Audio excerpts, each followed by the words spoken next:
Thanks for calling. Let's talk soon. Oh, hi. I talk about communications, not this kind.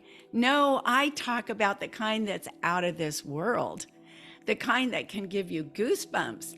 Have you ever heard stories about messages from the other side or supernatural events that change a person's life? That's the kind I'm talking about. My stories are unique, fascinating, and true. Communications have changed tremendously over the last 50 years, haven't they? The advancement in technology is mind-boggling. Computers, cell phones, the internet, and now we have smart TVs. But today I want to talk to you about another kind of communication. It hasn't changed over the years. It's the kind that can give you goosebumps. It's fascinating and yet mysterious at the same time. Not everyone has experienced this kind of communication, and some people don't even believe it exists. But it does. Death has been promoted to be something greatly feared, when in reality, it's a part of life. It's not an option. Did you know that about 50% of people fear death or question whether or not there's an afterlife? I believe we need to change our perspective. Death is not the worst thing that can happen to a person. Sometimes it's a blessing, especially if someone is suffering and in terrible pain. No one lives forever. There is not one person on this earth that has lived forever, right? It's an intrinsic part of life. I realize that sometimes death comes to a loved one out of turn, before their time, or it seems that way, through an accident, an unnatural cause, or a childhood illness that ends their life prematurely. It can bring excruciating pain to our hearts. I know that kind of pain. When I was a senior in high school, my sister died. She was only 15. She had a lengthy illness. It was devastating to me. I felt cheated. My publisher said that your first big trauma as a child will probably be your message. And it's amazing, actually, that I was so devastated by my sister's death. But now my message is to bring hope and comfort to people and let them know that death isn't the end. I believe we live in two worlds simultaneously, the physical and the unseen. Many times, if you talk about the invisible world or the spiritual world, it's considered being religious. But I don't agree with that. Being religious is not the same thing as acknowledging the spiritual or unseen world, or even acknowledging God. Some people refer to God as the universe, or source, or our creator, or the Almighty. It doesn't make them religious. We are spirit beings. Anyone who has had a near-death experience is fully aware that they were still alive. They could see, they could hear, and they could think while they were out of their body, sometimes looking down upon their body. Many of them didn't want to return to their body. That's understandable. Imagine if you were a butterfly. Would you ever want to return to a cocoon after being able to fly? Did you know there are over 13 million accounts on record of people who have experienced near-death experiences? Do you know what they all have in common? They lose all fear of death.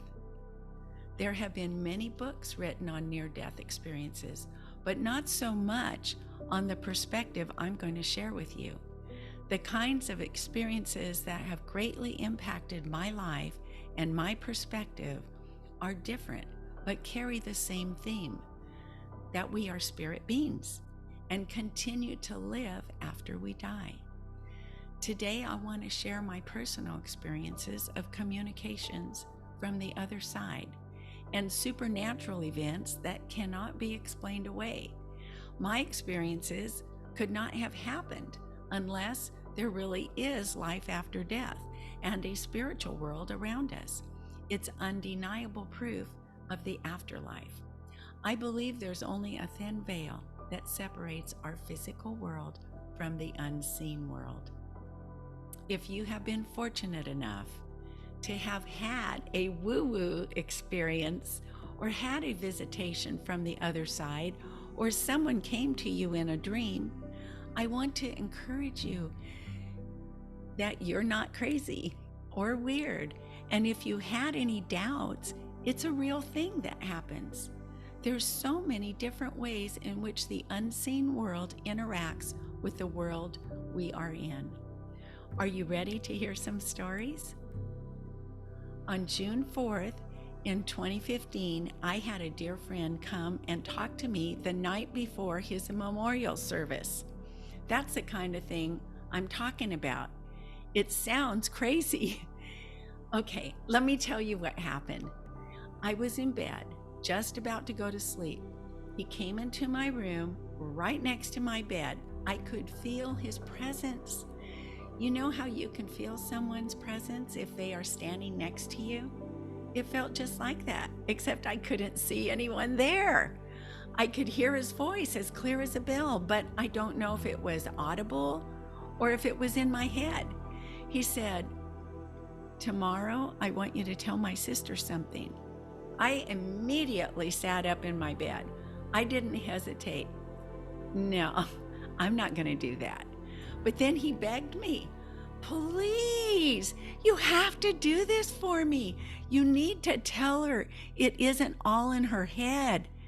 I was shocked that this was even happening, and I felt foolish because I was talking to the air, having an argument with a person I couldn't see. I didn't want to do this, but after he begged me, I said, "I'll only do it if no one else is around." He said, "Okay." Then he was gone. I sat there for a while thinking about what just happened.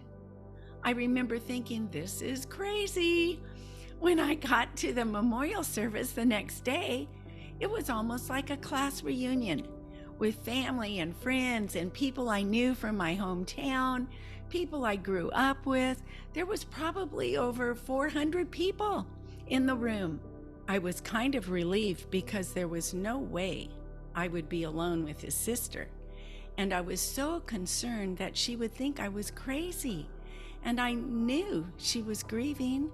After the service, and we had all eaten, I went to the restroom. As I walked out, his sister was walking straight towards me. I looked around and no one else was around or close by. I knew what I had to do. As we approached one another, we hugged and said hi. Then I told her, "This is going to seem weird, but your brother came to me last night and I have a message for you." Her eyes lit up and she was excited. By the look on her face, I could tell she couldn't wait to hear what I had to say. He said, "To tell you that it's not all in your head." She screamed out loud and grabbed both of my hands in hers. She said, "You don't even know how much I needed to hear this. Thank you so much for telling me." She was so happy. This was not the reaction I expected. I don't know what I expected, but not this. Then she asked if she could call me the next day because "I want to talk to you, but I can't talk to you about this here." I said, "Of course, anytime. You have my number."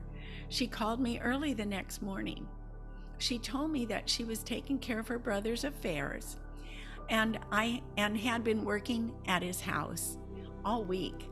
She said when she was working at his house, someone knocked on the front door. But when she went to the door, no one was there. She thought it was a bad time for someone to be playing a joke. But this happened on 3 different days. On another day, while she was going through some of his things, she set her reading glasses down, and when she went to pick them up, they weren't there. She looked high and low in every room for them and was getting upset.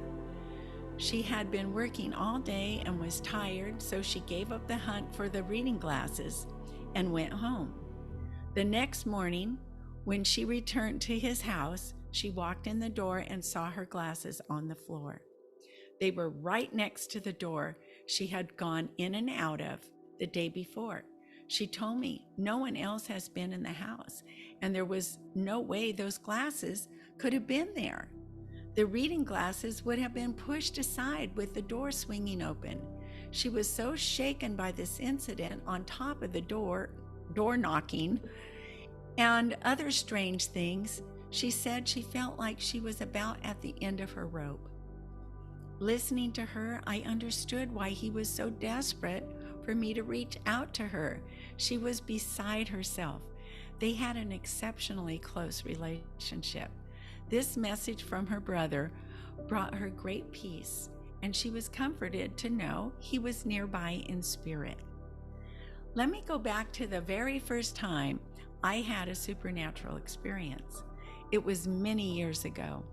I've never had anything like this happen again. When I was around 25, I was driving down the highway to a doctor's appointment about half an hour away from where I lived. As I was driving past the exit to the hospital, I had a vision right in front of me. The vision was out in front of the car, and the best way to describe it would be it was like a drive-in movie screen. It was a clear picture. I was looking into the hospital room from the side of the room up where the window would be. I could see the door on the opposite side of the room. It was closed to the hallway. It was a 2-bed hospital room. I saw a bed with an elderly man lying in it, and on the side of the bed there were 2 women standing side by side looking at him. I recognized one of the women as my friend Millie, and the other woman was her mother. I met her mother one time, but I wouldn't have recognized her on the street. I just instinctively knew that was her mother. I also instinctively knew that the man on the hospital bed was Millie's father. I could see the entire room, and I remember the details to this day. The walls were painted halfway up a peachy color, and the other half was a floral wallpaper with peach-colored flowers on it. It was pretty trendy in those days. There was an empty bed behind the 2 women, and there was no one else in the room. As I was looking at this scene, I saw a man appear on the foot of the bed. He was actually standing, maybe hovering, on top of the end of the bed, and this man was illuminated. That's the best way I could describe him. Light was emanating from him like he was glowing, and he was dressed in a long, light-colored robe. And remember, I was looking from a side view. I instinctively recognized this man as Jesus. He stretched out his arms out to Millie's father, and I saw her father's spirit rise up out of his body and be embraced by Jesus. Let me tell you, watching this was extremely emotional. My eyes were like faucets, tears pouring down my face, and I felt extremely solemn witnessing this sacred moment. Right after that, the vision went away. I just kept driving and wiped the tears off my face. What just happened? I was shaken. I didn't know what to think about it, and I didn't know what it meant, but I thought it must be important. And then I thought, well, maybe Millie's dad is going to die. I didn't want to tell anyone about it because I didn't want anyone to think I was weird. This happened on a Wednesday. The following weekend, I heard from a friend that Millie's father died. I thought, whoa. But I still didn't want to say a word because I didn't want anyone to think I was weird. The following Tuesday, I went to a ladies' Bible study. Millie was our teacher. We usually had over 20 women in a small home. It was a little cramped. I made a deal with God before I went, and I said, if I'm supposed to tell Millie, I need to be alone with her, and that will be my sign.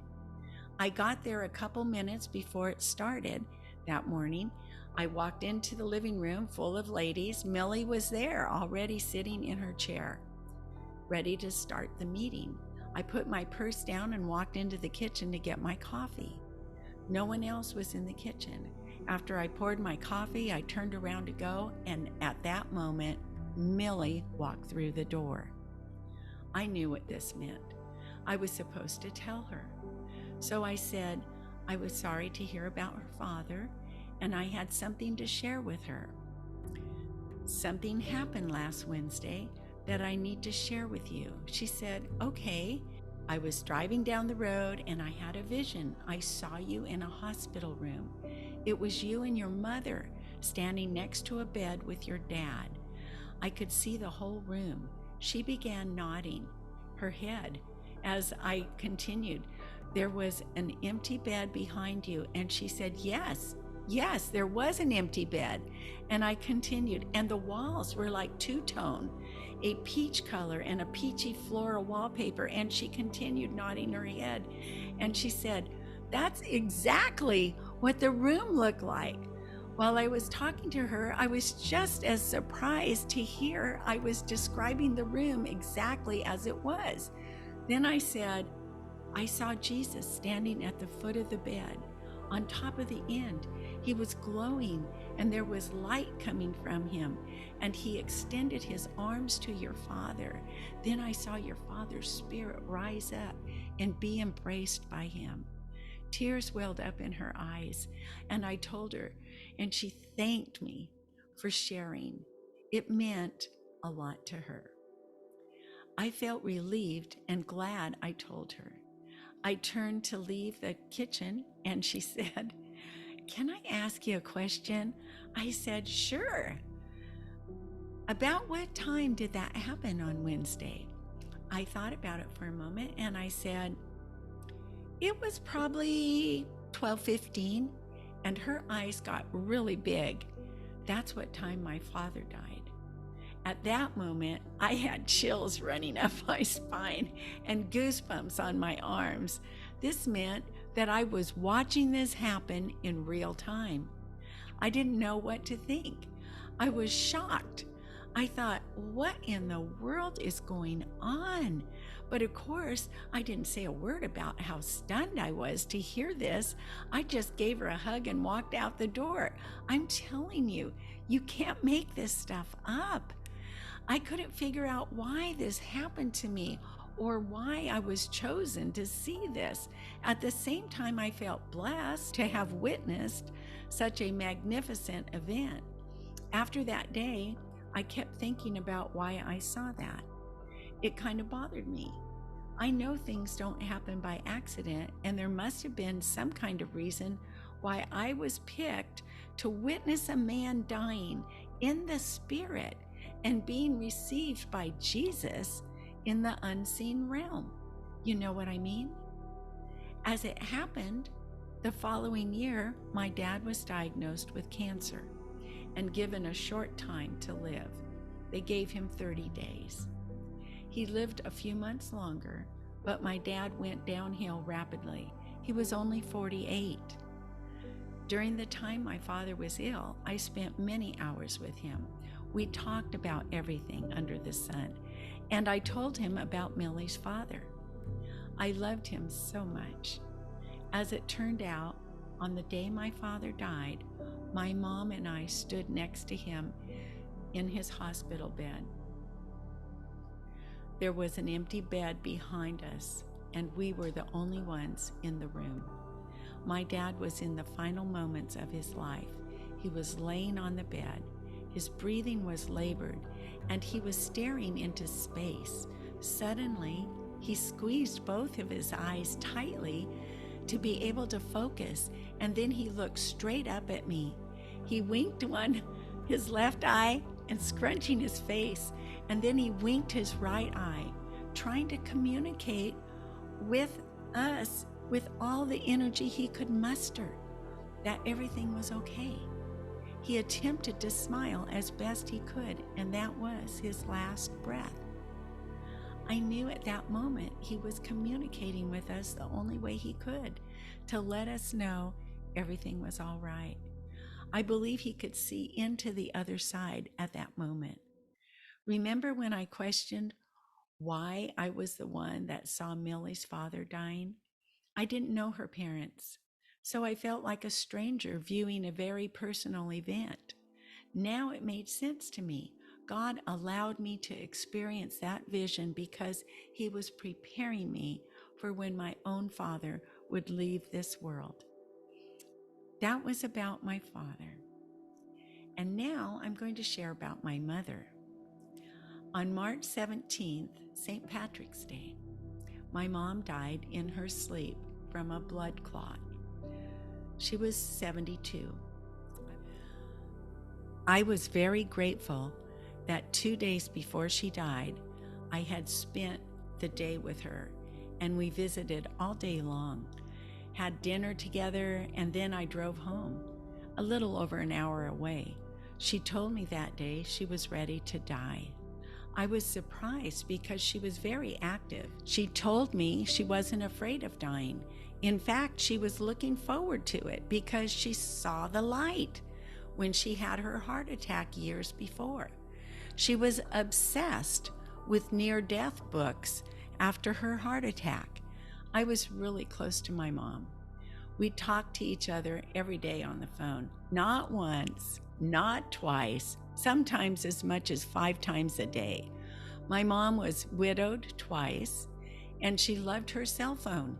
If she wasn't talking to me, she would be talking to someone else. And she let us know what she was doing, where she was going, and we always knew each other's schedule. About 6 months after she died, the day before Thanksgiving, I was really sad, and I was missing my mom. I was in the kitchen, and no one else was in the house. For the first time, I spoke out loud, "I miss you, Mom." And suddenly, there she was, about 6 foot in the air, waving her hands on either side of her face. "Here I am, here I am." And then she disappeared. And on this side, she said, here I am again." I was amazed. This was shocking, but exciting at the same time. She was peeking through the veil, and she was visible about from her torso up. Then she disappeared again.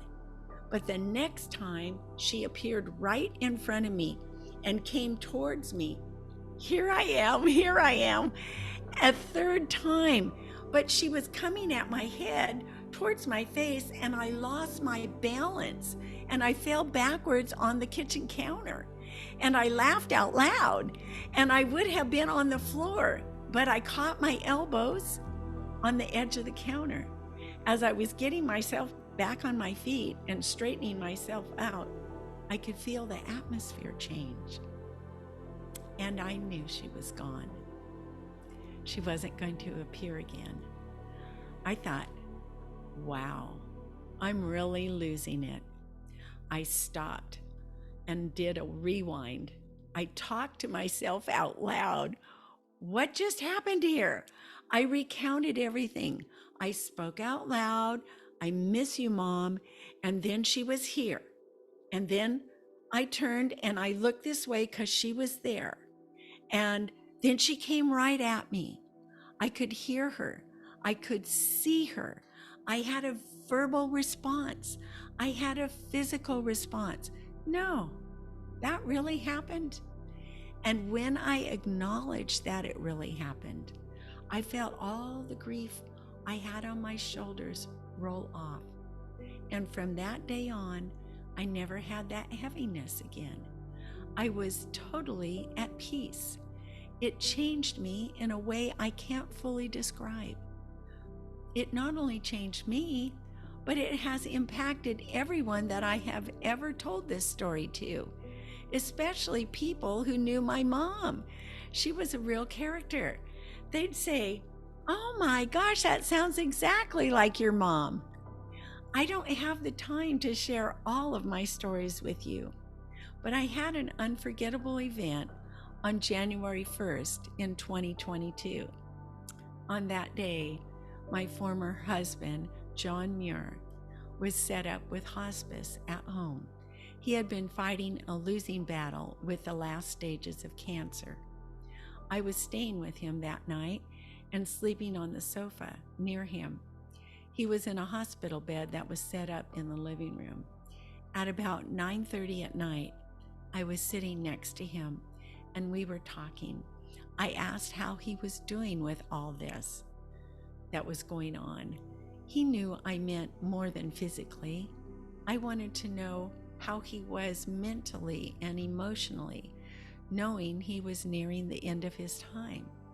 He said very confidently, "When it's time to go, it's time to go, and I'm ready."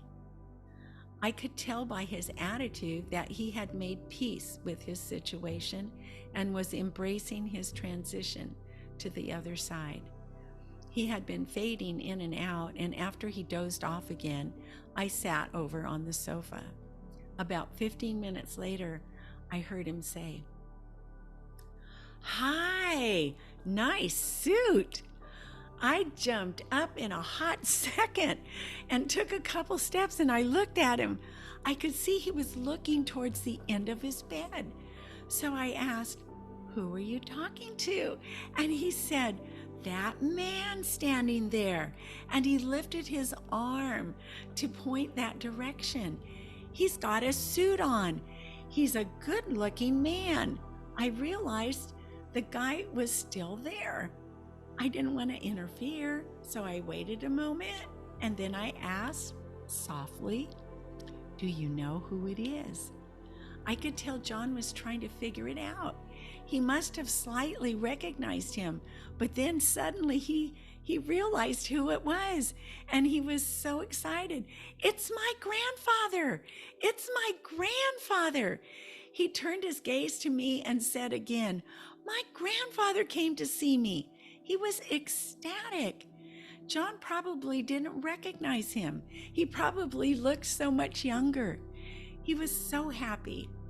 Then it was like a wave of peace flowed over John, and he closed his eyes and went back to sleep. His grandfather was a special man. He lived to be 108 years old. Something that stood out to me during this visitation was John's voice. His voice was failing by the day as he got weaker. It was very raspy and just above a whisper. But when he said, "Hi, nice suit," his voice was almost normal. I wondered afterwards if it was some of the energy coming from the other side onto him. Something happened to make his voice change like that. A few minutes after I sat on the sofa, I heard John talking to someone again, and he said, "I'm done, right?" Then he paused for a moment as if he was listening for the answer, and he said, "Okay, all right." I stood up again when I heard John talking, and I saw another wave of peace flow over his body. He closed his eyes and fell back to sleep. I thought those words were interesting. I'm done, right? Like I'm done here on earth. Those were the last words I ever heard him speak. I hope my experiences and communications from the other side have confirmed to you that our spirit goes on living. I've shared a few different examples that prove there's life after death. There is no doubt that we are spirit beings. Our spirit is the essence of who we are, and it never dies. I no longer hope that there is life after death. I know it without a doubt, and I hope you do too. Thank you.